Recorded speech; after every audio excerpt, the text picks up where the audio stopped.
Allah subhanahu wa ta'ala dit au prophète Isa dans le Coran, dans Surat Al-Hadid, après avoir mentionné la foi et les caractéristiques des croyants, notamment des Sahaba, et l'importance de dépenser fi sabilillah, Allah Azza wa Jal rappelle au prophète Isa un jour qui est inévitable, qui est inéluctable, le jour où nous serons tous devant Allah subhanahu wa ta'ala. Et Allah Jalla ala dit يوم ترى المؤمنين والمؤمنات يسعى نورهم بين أيديهم وبأيمانهم. Le jour où tu verras la lumière des croyants et des croyantes s'acheminer devant eux ainsi que sur leur droite. Devant eux, c'est-à-dire leur lumière. Et sur leur droite, c'est kutubuhum, c'est leur registre de bonnes œuvres ou alors de mauvaises œuvres. Mais pour le croyant, ça sera le registre de bonnes œuvres. يسعى بين أيديهم وبأيمانهم بشراكم اليوم جنات تجري من تحتها الأنهار خالدين فيها ذلك هو الفوز العظيم. Recevez cette bonne annonce de la part d'Allah Azza wa Jal. Quelle est cette annonce? Jannat, des jardins sous lesquels coulent les ruisseaux, les rivières. Khalidina fiha, afin d'y demeurer éternellement. Dhalika huwa al-fawzul azim. Et Allah Azza wa Jal termine le verset en disant Dhalika huwa al-fawzul azim. Voilà en réalité la véritable réussite. Voilà celui qui aura réellement réussi sa vie. La réussite, ibad Allah, ne réside pas dans le fait d'avoir réussi sa vie sur le plan social ou économique, ou alors de réussir sa vie sur les réseaux sociaux ou autres, d'avoir un certain nombre de vues, ou d'être célèbre, ou de savoir chanter, ou de savoir danser. La réussite, ibad Allah, ce n'est pas le fait de jouer au jeu de hasard et de parier et de devenir riche par la suite. La réussite est ibad Allah. Qu'est-ce que la réussite à laquelle Allah Azza wa Jal nous appelle dans le Coran, dans plusieurs versets? Quelle est la réussite? La réussite, c'est d'atteindre sa satisfaction. C'est qu'Allah Azza wa Jal soit satisfait de nous. La réussite est ibad Allah, c'est d'être ressuscité en compagnie du prophète Isa au paradis. La réussite est ibad Allah, c'est celui qui, à travers la lecture du Coran, à travers l'application du Coran, a réussi à accéder au paradis par la grâce d'Allah subhanahu wa ta'ala. Donc Allah Azza wa Jal nous dit, rappelle ya Muhammad, rappelle aux croyants ce jour-là, yawma tara al-mu'minina wal-mu'minat, rappelle ce jour-là, le jour où les croyants et les croyantes auront leur lumière en face d'eux. Yas'a, cette lumière qui rayonnera et qui s'acheminera en face d'eux, bayna aydihim wa bi aymanihim bushrakum, et accueillez cette bonne nouvelle. Accueillez cette bonne nouvelle d'Allah Azza wa Jal. Quelle est cette nouvelle? Le paradis. Et voilà quelle est la véritable réussite. يوم يقول المنافقون والمنافقات للذين آمنوا انظرونا نقتبس من نوركم. Car ce jour-là, il y aura les hypocrites, hommes comme femmes, qui lorsqu'ils verront cette lumière, qui seront ressuscités avec les croyants, يخادعون الله والذين آمنوا وما يخدعون إلا أنفسهم. Ils cherchent à tromper Allah ainsi que ceux qui ont cru. Ils ne font que tromper leur propre personne. إن المنافقين يخادعون الله وهو يخادعهم. Ils cherchent à tromper Allah, mais c'est Allah Azza wa Jal qui les trompera. Et ce jour-là, donc, ils seront ressuscités dans le groupe des croyants. Mais ils n'auront pas leur lumière. Car ce jour-là, ça sera les ténèbres totales. Personne ne verra rien jusqu'à ce qu'il y ait cette lumière qui apparaisse entre tes mains et qui soit illuminée et qui soit scintillante en fonction de tes actions. Et l'hypocrite, il verra cette lumière-là.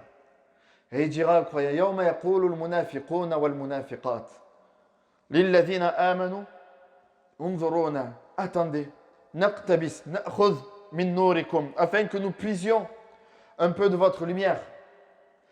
قِيلَ ارْجِعُوا وَرَاءَكُمْ فَالْتَمِسُوا نُورًا ارْجِعُوا إِلَى مَكَانِكُمْ الَّذِي كُنْتُمْ فِيهِ Retournez dans l'endroit où vous étiez et recherchez cette lumière-là. Et recherchez cette lumière-là. Et à ce moment-là, les croyants auront peur que leur lumière s'éteigne de la même manière que la lumière des munafiqin a été éteinte, a disparu. يقولون ربنا أتمم لنا نورنا واغفر لنا. Et ils invoqueront Allah subhanahu wa ta'ala. ربنا أتمم لنا نورنا. Seigneur, parfait notre lumière. واغفر لنا. Et pardonne-nous, pardonne nos fautes. إنك أنت على كل شيء قدير. Car tu es certes capable de toutes choses. ومن لم يجعل الله له نورا فما له من نور. Et quiconque, et à celui à qui Allah Azza wa Jal ne donne pas de lumière, il n'en aura pas. Ils retourneront donc en arrière, chercher de la lumière de l'endroit où ils étaient. فضرب بينهم بسور له باب باطنه فيه الرحمة وظاهره من قبله العذاب. Et à ce moment-là, où ils s'écarteront, où ils se sépareront, c'est là qu'Allah Azza wa Jal séparera les croyants des munafiqin par ha'it, un mur. باطنه فيه الرحمة. Ce mur dont l'intérieur donne vers la miséricorde d'Allah Azza wa Jal qui est présenté aux croyants. وظاهره من قبله العذاب. Alors que l'extérieur sera exposé au châtiment. ينادونهم. Alors les hypocrites appelleront les croyants. ينادونهم ألم نكن معكم. N'étions-nous pas avec vous? ألم نكن نصلي معكم ونصوم معكم. N'étions-nous pas avec vous? On jeûnait avec vous, on priait avec vous, on était ensemble pour le Jumu'ah, on était ensemble pour le Hajj. قالوا بلى. Bien sûr que vous étiez avec nous. ولكن كنتم معنا بأبدانكم لا بقلوبكم. Vous étiez présents avec les croyants par votre corps et non pas par vos cœurs, non pas par vos convictions. Tu étais présent dans l'âme, tu étais avec les croyants, mais pas par conviction, juste par ta présence. Oui, tu priais, oui, tu jeûnais, mais tu ne faisais que répéter ce que les autres disaient. Le cœur n'était pas raffermi. Le cœur n'avait pas la foi. قالوا بلى ولكنكم فتنتم أنفسكم. Oui, vous étiez avec les croyants. ولكنكم فتنتم أنفسكم. Mais vous vous êtes laissé emporter par l'égarement, par les péchés. وتربصتم. Et également, vous guettiez les croyants. Dès lors qu'on pouvait les rabaisser, dès lors qu'on pouvait les rabaisser, les mépriser, qu'on pouvait comploter contre eux, vous étiez avec eux, vous étiez présent avec eux. وارتبتم. Et vous doutiez d'Allah subhanahu wa ta'ala. Afillahi shak. Y a-t-il un doute sur Allah Azza wa Jal? Et vous doutiez d'Allah Azza wa Jal. Vous doutiez de son existence. Vous doutiez de sa présence. Vous doutiez de sa grandeur. وغرتكم الأماني. Et vous vous êtes laissé tromper par de vains espoirs. قالوا سيغفر لنا. Ils ont dit quoi? Mais on sera pardonné. معليش. Allah Ghafur Rahim. Fais le péché, c'est pas grave. Désobéis à Allah Azza wa Jal, c'est pas grave. Hatta jamrullah. Donc vous étiez comment? Dans la désobéissance, dans le complot, dans le fait de retarder la tauba, le repentir, dans le doute d'Allah subhanahu wa ta'ala.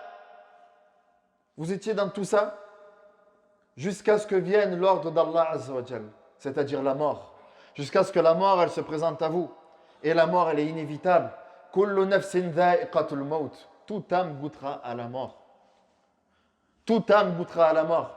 Hatta jamrullah wa gharrakum billahi al-gharur. Et Shaitan, le trompeur, le tentateur, vous a trompé au sujet d'Allah Azza wa Jal. فَالْيَوْمَ لَا يُؤْخَذُ مِنْكُمْ فِدْيَةٌ وَلَا مِنَ الَّذِينَ كَفَرُوا. Aujourd'hui donc, nous n'acceptons de votre part, Allah Azza wa Jal dit, nous n'acceptons de votre part aucune rançon, ni de votre part, ni de ceux de votre part, c'est-à-dire des hypocrites, ni de ceux qui ont mécru en Allah et en son prophète. مَأْوَاكُمُ النَّارِ هِيَ مَوْلَاكُمْ أَيْ هِيَ أَوْلَى بِكُمْ وَتَتَوَلَّى أُمُورَكُمْ وَبِئْسَ الْمَصِيرُ. Aujourd'hui, nous n'acceptons donc aucune rançon, Allah Azza wa Jalla nous dit dans le Coran وَلَوْ أَنَّ لِلَّذِينَ ظَلَمُوا مَا فِي الْأَرْضِ جَمِيعًا وَمِثْلَهُ مَعَهُ لَافْتَدَوْا بِهِ مِنْ سُوءِ الْعَذَابِ يَوْمَ الْقِيَامَةِ. Si ceux qui ont été injustes avaient le contenu de la terre entière et son semblable, ils le dépenseraient dans le but de se racheter, de racheter sa propre personne et d'affranchir son âme contre le feu de l'enfer. Mais Allah Azza wa Jalla n'acceptera pas, ni de leur part et ni de quiconque. Ma'wakumun nar hiya mawlakum wa bi'sal masir. Et quelle mauvaise destination. Et ensuite Allah Azza wa Jalla nous interpelle, ayyuhal mu'minun. Allah Azza wa Jalla nous dit Alam ya'ni lilladhina amanu an takhsha'a qulubuhum li dhikrillahi wa ma nazala min al-haqq. Le moment n'est-il pas venu, chers croyants? Allah Azza wa Jalla nous appelle Alam ya'ni lilladhina amanu an takhsha'a qulubuhum. Le moment n'est-il pas venu que le cœur des croyants s'apaise et s'humilie, et c'est même par la crainte d'Allah Azza wa Jalla, wa ma nazala min al-haqq, et face à ce que nous avons révélé comme vérité, c'est-à-dire le Coran. Wa la yakunu kalladhina utul kitaba min qabl, et qui ne soit pas semblable à une partie des gens du livre, et le temps leur parut trop long, c'est-à-dire que entre l'avènement de leur prophète et l'époque où ils se trouvaient, le temps leur parut trop long, donc ils ont désobéi à Allah Azza wa Jalla. وكثير منهم فاسقون اعلموا أن الله يحيي الأرض بعد موتها. C'est sur ce verset qu'on va s'arrêter. Et Allah Azza wa Jalla nous dit اعلموا أن الله يحيي الأرض بعد موتها. Sachez qu'Allah Azza wa Jalla est capable de donner la vie à la terre une fois morte. Une fois que la terre est stérile, qu'elle ne produit rien, qu'elle ne produit plus rien, Allah Azza wa Jalla est capable de lui donner vie. Si Allah Azza wa Jalla est capable de donner vie à cette terre une fois morte, Allah Azza wa Jalla est capable également de donner vie à ton cœur après qu'il soit mort. Lorsque tu as abandonné le Coran, que tu ne le lis plus, que tu as le cœur mort, Allah Azza wa Jalla redonne vie à ton cœur par le Coran, par Kalam Allah. Le prophète Isa dit مثل الذي يذكر الله والذي لا يذكره كمثل الحي والميت. L'exemple de celui qui se rappelle d'Allah Azza wa Jalla et celui qui ne se rappelle pas d'Allah est semblable au vivant et au mort. Tu vis aujourd'hui, mais ton cœur est mort. Ton cœur vit que lorsqu'il est imprégné du Coran, de la parole d'Allah Azza wa Jalla. Ibad Allah, notre fierté, notre dignité, notre honneur est dans le livre d'Allah Azza wa Jalla et dans la parole d'Allah subhanahu wa ta'ala. Abdullah ibn Mas'ud nous dit que ce passage du Coran, ce passage-là du Coran, il nous dit ma bayna islamina wa bayna ma utibna bi hadhihi al-aya illa 4 sinin. Entre notre conversion à l'islam, alors qu'Ibn Mas'ud est parmi les premiers, parmi les 7 premiers compagnons qui ont embrassé l'islam, il nous dit entre notre conversion à l'islam et la révélation de ce verset, il n'y a eu que 4 ans. 4 années. 4 ans ont séparé leur conversion à la révélation de ce verset. Et nous, depuis que nous avons embrassé l'islam, combien de temps est passé et que nos cœurs ne sont pas encore imprégnés de cette parole-là, ya ibadallah. Donc Allah Azza wa Jalla dit, le moment n'est-il pas venu? Jusqu'à quand? Jusqu'à quand on va rester comme ça? Jusqu'à quand on va délaisser le Coran? Jusqu'à quand on ne va pas apprendre le Coran? Jusqu'à quand on va laisser passer les journées sans lire une page du livre d'Allah subhanahu wa ta'ala? Et après on demande à Allah Azza wa Jalla de nous sauver, de nous aider. Si on délaisse Allah Azza wa Jalla, Allah subhanahu wa ta'ala nous délaisse. وأقول قولي هذا واستغفر الله لي ولكم.